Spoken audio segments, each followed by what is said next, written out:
12월 26일 살아계신 하나님의 말씀 마태복음 5장 38절부터 42절 말씀으로 대립하지 말라 하는 제 말씀드립니다. 따뜻한 사람이 되고 싶으시기 바랍니다. 이상한 좀 말 같지만은 바람은 소망을 이루는 길이 되기 때문에 우리가 어떤 사람이 되면 좋을까 그걸 생각할 때 어디에 목표를 두고 훈련해 나가면 좋을까요? 나 자신도 똑같은 생각으로 마음에 정한 목표가 있습니다. 잘 되지는 않지만 그건 뭐냐면 마음이 따뜻한 사람이 되었으면 좋겠다는 그런 생각입니다. 우리 주님을 생각해 보면 주님의 어떤 성품이 좋아서 주님을 따르고 사랑하고 주님을 좋아하는 것일까? 이걸 생각해 볼 때에 주님의 그 인애 때문이 아니겠습니까? 어질고 사랑스러운 따뜻한 성품 때문에 주님을 사랑하는 것이지. 어느 누가 다가가도 다 맞아주실 것 같은 그 믿음 때문에 주님의 품에 안기는 거 아니겠습니까? 나 자신도 주님의 어떤 품이 좋아서 날마다 주님 불러도 좋고 편안하고 기쁘고 주님을 사랑하는 걸까 생각해 봤습니다.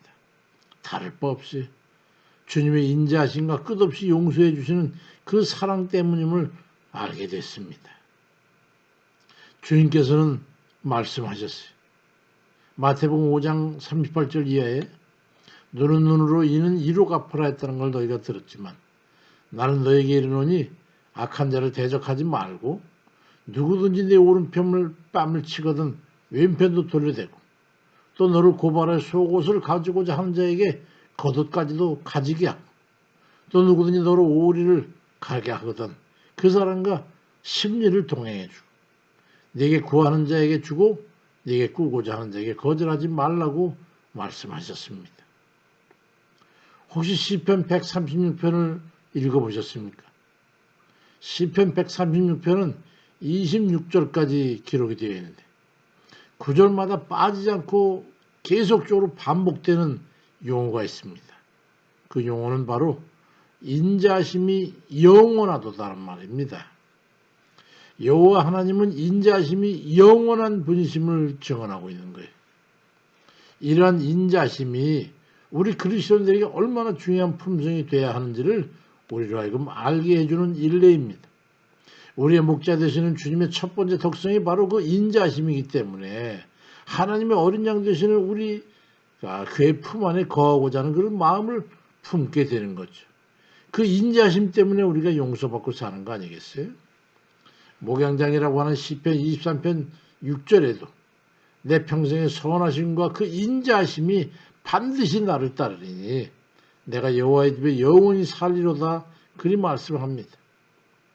주님의 인자심이 가득한 천국이기 때문에 우리가 그곳에 들어가 평안을 누리고자 하는 것이 아니겠습니까? 주님의 인자심에는 끝이 없어요. 한 번은 주님 제자 베드로가 주님께 나와서 묻기를 마태복음 18장 21절 이하에서 주여 형제가 내게 죄를 보면 몇 번이나 용서하여 주리까 7번까지 할까요? 그러자 주님께서 대답하시기를 마태복음 18장 22절에 예수께서 이르시되 내게 이르노니 7번뿐 아니라 7번을 70번까지라도 할지니라 말씀합니다. 이건 사실 끝없이 하라는 거예요. 저는 이 말씀을 처음에 접하고서 절망감을 느꼈어요. 인간으로 도달할 수 없는 경지로. 나는 예수 그리스도를 결국 믿을 수 없는 사람이구나 하는 그런 생각 때문에 그랬어요. 아마 베드로 사도는 7번까지는 용서할 수 있었던 모양입니다. 그러니까 주님께 7번까지 용서하오니까 그렇게 물었겠지요. 그에 대해 주님의 대답은 우리로 하여금 입을 다물게 합니다. 7번뿐 아니라 7번을 70번까지라도 용서하라는 말씀이에요. 끝까지 용서하라는 말씀이죠. 490번 그 횟수가 중요한 게 아니라 어떤 상황에서도 용서하라는 말씀입니다. 저는 절대로 그러지 못할 것 같았어. 지금도 못하지만 만약에 그렇게 하겠다고 약속을 한다면 그건 분명히 거짓말일 겁니다. 그래서 나는 어찌해야 하는 걸까 하는 그 주님 말씀을 숙도하게 됐어. 어디에 비밀 키가 있는가. 그랬더니 누가복음 17장 3절에 보니까 그러니 자신을 조심하시오. 네 형제가 죄를 범하거든 꾸짖고 회개하거든 용서하라. 이게 주님의 말씀의 핵심이었습니다. 논리적으로 이해가 됐어. 그렇구나. 내게 죄를 지는 자를 용서하는데 그가 용서를 구하지도 않는데 어떻게 용서를 내 마음대로 할 수 있냐? 그런 물음에도 답이 되면서 용서를 구하고는 뉘우치지도 않는 일을 어떻게 용서하느냐는 그 물음에도 답이 됐어요. 다음은 우리의 책임이 제기되는 거예요. 주님의 말씀은 죄를 인정하고 뉘우치고 용서를 구하면 그 다음은 적대적으로 대해서는 안 된다는 거예요. 무슨 뜻인지 이해하시겠죠? 그가 진심으로 죄에 대해서 후회를 하고 뉘우치고 용서를 구한다면 그를 무한대로 용서를 할 수 있어야 한다는 거예요.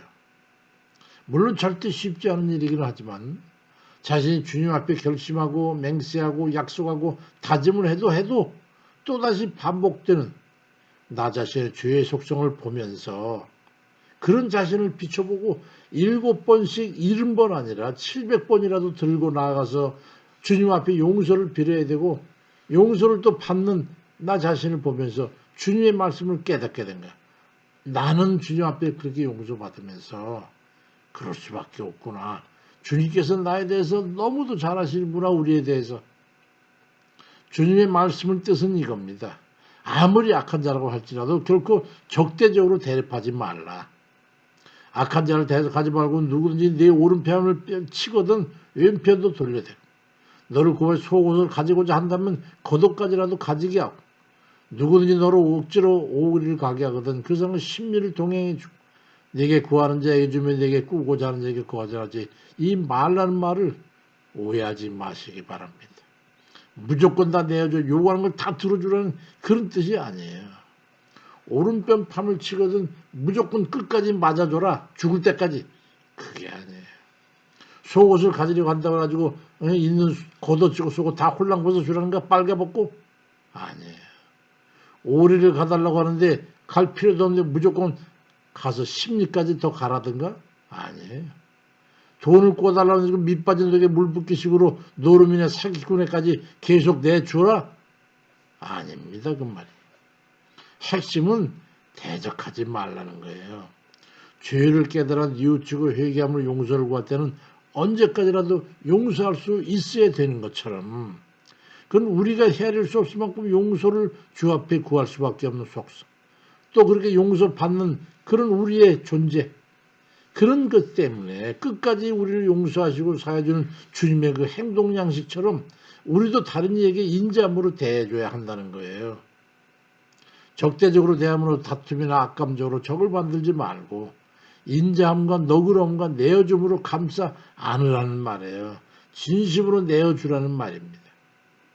우리에게 대적하는 이들에게 감정과 혈기로서 대적해서 적으로 돌리지 말라는 말씀이에요. 주의 인애를 닮아가야 합니다. 그러기 위해서 우리에게 악의적 요구를 하는 그런 이들이 있다 할지라도 주님의 풍성을 인용해서 인자함과 너그러움과 친절과 관용과 우리 자신을 내어주는 그런 인애로 주의 이름으로 화목을 이루는 그런 주의 사랑 실천하는 이들 다 되시기를 주의 이름으로 축원드립니다. 아멘입니다.